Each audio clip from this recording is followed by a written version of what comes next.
Hello everybody, welcome to CGTN social media platforms. I'm Silkina, Ahluwalia, CGTN's correspondent based here in Jakarta, Indonesia right now. And as you can see behind me, I am at the Tanjung Priok port. We're going to be talking about Lion Air's flight 610's crash that happened on Monday, a very, very tragic incident. So right now where I am is the place where they are bringing some of the debris that they have found from the site of the crash here to be inspected. So these are some of the people that are part of the search and rescue agency. They are waiting here for more debris, hopefully, to come in today for inspection. Right now, we know that one passenger have been identified. She was a 24-year-old Indonesian woman working for the Energy Ministry. But authorities are not able to identify all of the other passengers yet. There were 189 passengers on board, 101 passengers and 8 crew members. So we're just going to be walking to the area where it is closed off.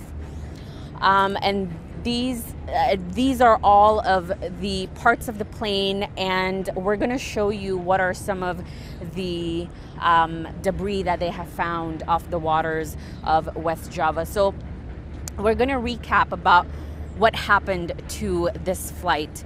Flight 610 left Jakarta in the early mornings of 6 a.m. en route to Pangkal Pinang, which is in Sumatra. And just 13 minutes after it took off from the flight, lost contact with now believed to have crashed in the waters of West Java. We know that it is near the waters of Karawang. And so authorities are focusing their search in that area right now. There are about 8 main areas of search going on. But one of the challenges of this search and rescue operation is because the search is focused underwater. You can imagine that some of the challenges are the strong currents that are underwater. And so what authorities said is that a lot of the parts from the plane are moving in many different directions and very quickly as well. And that is posing a lot of challenges for the search and rescue team to find really crucial evidence, such as the black box, which will give what really happened to this plane before it went down. Obviously, we're going to get a little bit closer to the debris here so we can give you an idea and you can see for yourself what the search and rescue team have found so far.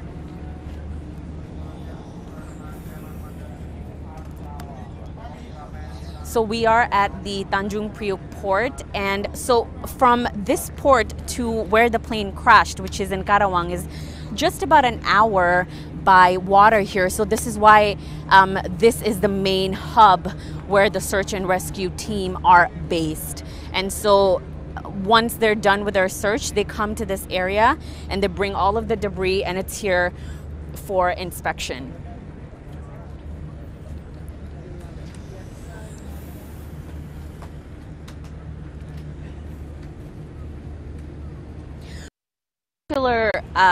Aircraft, according to Lion Air engineers, it did have some troubles just one day before it left. That even before it left on Monday, the 29th of October, Lion Air engineers mentioned that there were some troubles with the flight. Imagine how the investigation is going into why this plane was even allowed to fly in the first place. So just one day before it flew to Pangkal Pinang, it had a route from Bali to Jakarta, and passengers of that flight also reported that it was it was pretty challenging. Sorry, we're just trying to get through all the cameras here. Sorry. As you can imagine, this is a very big story, and there are media from all over the world on our Facebook page. So if you have any questions, leave them over there and I will start reading them. So this particular flight, the Boeing 737 MAX 8 planes, it is pretty new to Lion Air. It joined in August of 2018 with only 800 flying hours. Okay, so I think you can get a closer look of the debris here. And as you can see, there are a lot of shoes that were retrieved. Some of them are still intact, but many of them, as you can imagine, were destroyed in the impact of that crash.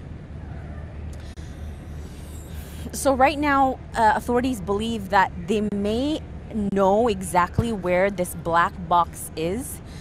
They aren't able to find the exact location yet, but they have heard several pings and signals that they believe could be from the black box. But they need a couple more days to really retrieve that black box. As I mentioned before, the currents are so strong that they are focusing on 8 different areas, but it's a little bit challenging as a lot of the parts from the plane and also their own equipments are getting moved around very quickly in many different directions.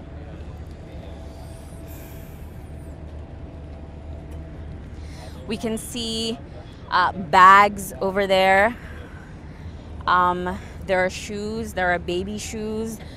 Some shoes are still intact. So authorities believe that the shoes that are intact are those that were probably in the part of the baggage and not part of the shoes that the passengers were actually wearing. But when you see this debris, you get an idea just how powerful this crash was, and the impact of this crash was really, really powerful. And as you can imagine, this is very, very difficult for the friends and the families of all of those passengers on board. They really just want closure. They want, right now, you know, the search is entering its 4th day. It's almost impossible to find any survivors, but the friends and families, I've spoken to a few of them, and all they want really is just for the bodies of their loved ones to be retrieved because they want to give them a proper burial. So they have collected a total of 53 body bags, not bodies, but body bags. So inside these body bags, which are, some of them are being sent here and some of them to the hospital as well, it's just filled with parts of the plane, filled with body parts as well, and that was how they were able to identify that one victim, the 24-year-old Indonesian woman. So right now authorities will focus on the investigation because this isn't the first time that something like this has happened to a Lion Air flight or even an Indonesian flight. You know, Indonesia has been trying to improve its aviation and safety records, but it has proven to be very, very challenging. Just a few years ago, the U.S. and European airspace completely banned Indonesian airlines, but now that they have reopened it because, authorities and the government improved its safety records, and then something like this happens again, and it really does, it's a big question mark.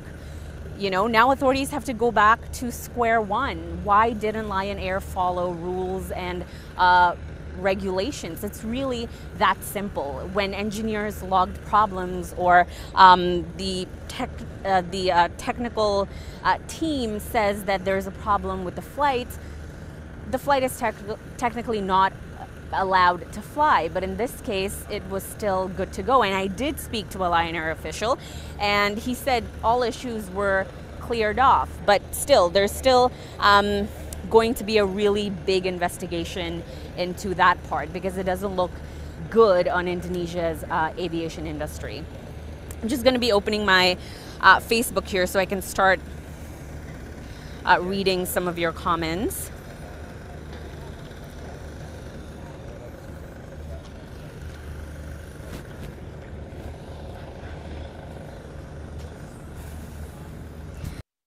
The search and rescue team will enter its 4th day into this operation. Not easy. It's an underwater search, and underwater searches are never easy because you have to look at so many different factors: your team, your equipment, weather, the conditions of.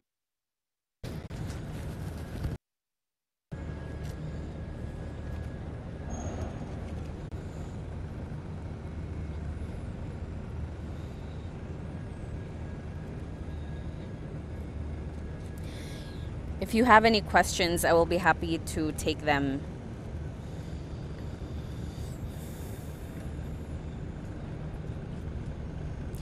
So right now, the search and rescue operation is really focused on finding that black box. I think that is one of the most important part of this entire operation, because usually when you find the black box, you know exactly what happened to the plane before it went down.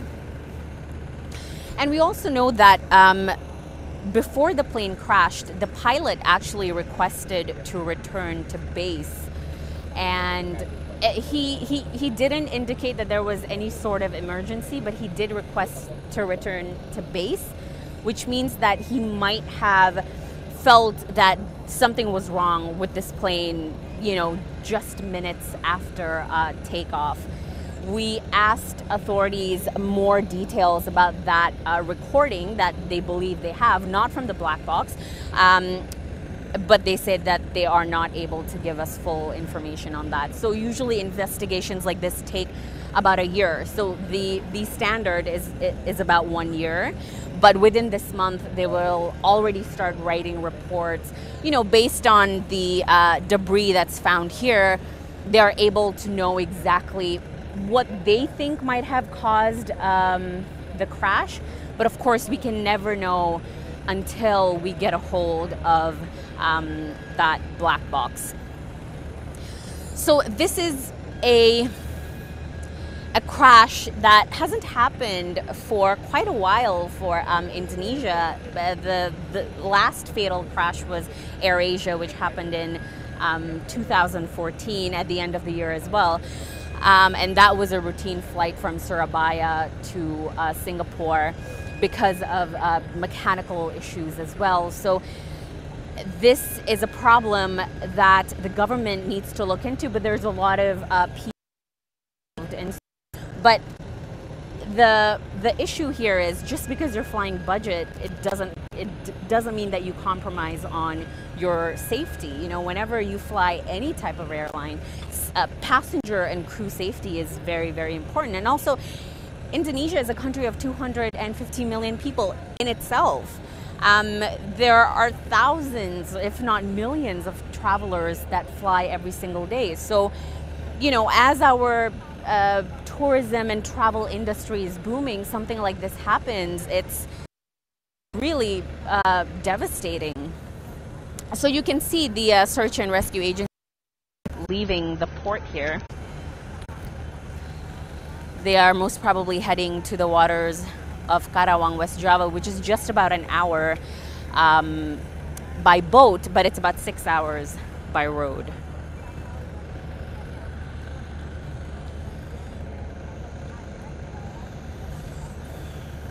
And another important outcome that has happened after this crash is that the Transport Ministry has fired Lion Air's technical director. So even though Lion Air insists that everything was cleared off before the flight took off, you can never be too prepared, right? When you see just one thing off, I think it should be enough proof that this particular aircraft should not fly.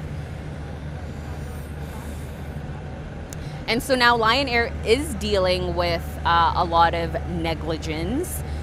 In general, Lion Air has a reputation for a lot of delays, a lot of cancellations, but of course that's, you know, delays and cancellations are much better than having to compromise the aircraft leaving when it's not ready to go.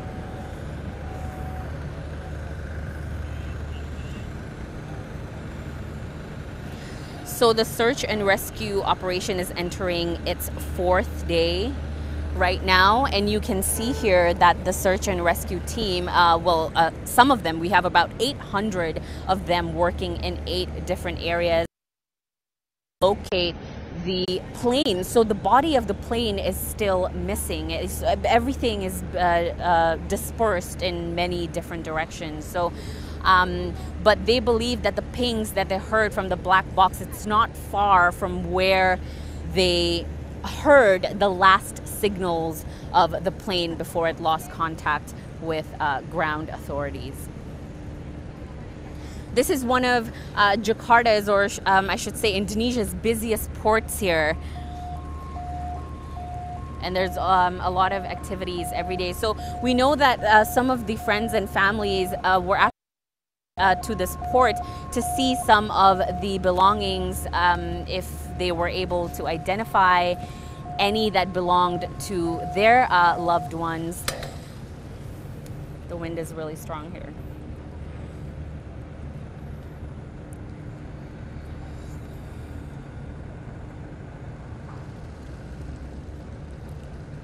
Right now, I think the most important part of the investigation as well, and you know, President Joko Widodo have stressed this part, and that is he wants the search and rescue team to find the bodies of victims of all of the passengers and crew, 189 of them. It's not going to be an easy operation, but President Joko Widodo said that should be a main priority, because the friends and family, even though now authorities say, you know, the chances of survivors are close to impossible, but the second day when I was talking to, you know, the friends and family of the victims on board, a lot of them are still, they still have hope, hoping that some of, you know, their loved ones are still alive, but the chances of that is very slim, almost close to none now. You know, we are entering our 4th day. It is an underwater search. It's almost impossible to find any survivors. So if you have any questions, we're just getting a lot of comments of people sending their condolences, and it is a very unfortunate event that happened. So a previous Indonesian airline called Adam Air was shut down by the Transport Ministry, by the Indonesian government, purely because it just kept on having accidents after accidents.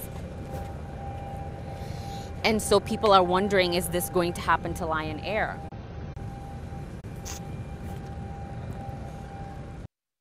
Because this isn't the first time that an incident like this has happened to Lion Air. And so they are contemplating, you know, airline. The same thing happened. They just kept on having accidents after accidents. And they were shut down. So we're just going to show you some of the debris as well.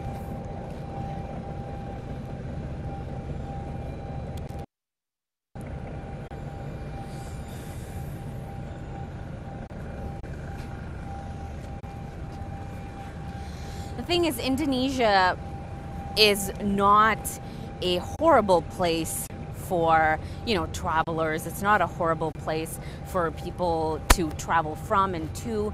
It's just that strict rules and regulations needs to be imposed by the government. So, you know, airlines, especially low-cost airlines, budget airlines, and we have a lot of that coming up now. And of course, travelers prefer that because it is much more affordable. We just need to make sure that these airlines are not taking risks that they're not supposed to. Because, like I said, I spoke to an aviation expert, And he said just because you fly budget airline doesn't mean you enter that airline thinking that your safety is compromised, because that's not how it works. It doesn't matter what airline you take. The safety of the passengers and crew has to be a priority on every airline.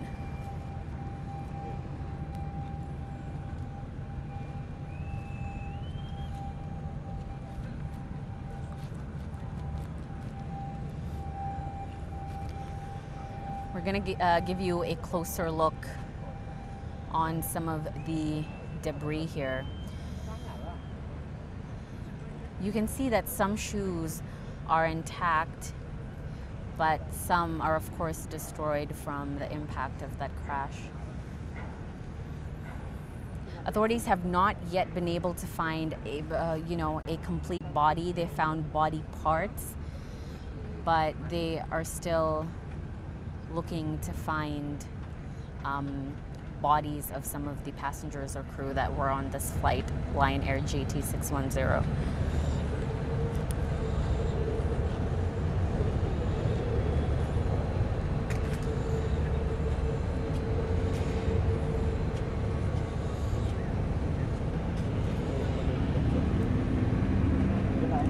And even if you see the debris from the flight itself, and you can see that they have sorted it out. So the one in the middle is basically, I'm guessing, debris from the passengers. We can see clothing, their IDs, some bags, wallets, and personal belongings. But then when we go to the right here, you can see more of the debris from the plane. Parts of the seats, parts of the plane there, and authorities have sorted all of this out.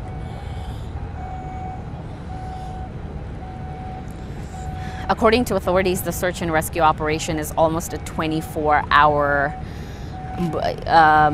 operation. They take breaks as much as they can, but they really are prioritizing to try to get this done as soon as possible, because it's really, really heartbreaking for the friends and families. We're just getting a lot of comments about people sending their condolences. Well, there are going to be updates throughout the day constantly, so don't forget to watch CGTN. Don't forget to like all of our social media pages. And I'm still going to be on the ground for the next few days or so to see what are some of the updates that authorities are giving us. Hopefully they are able to find that black box as soon as possible. They have the signal, they have the coordinate, but they just don't know the exact location yet. But they are quite optimistic that they will find it soon. And when we have that, we can know exactly what happened to Lion Air JT610. Stay tuned to CGTN for more updates. I'll see you guys next time.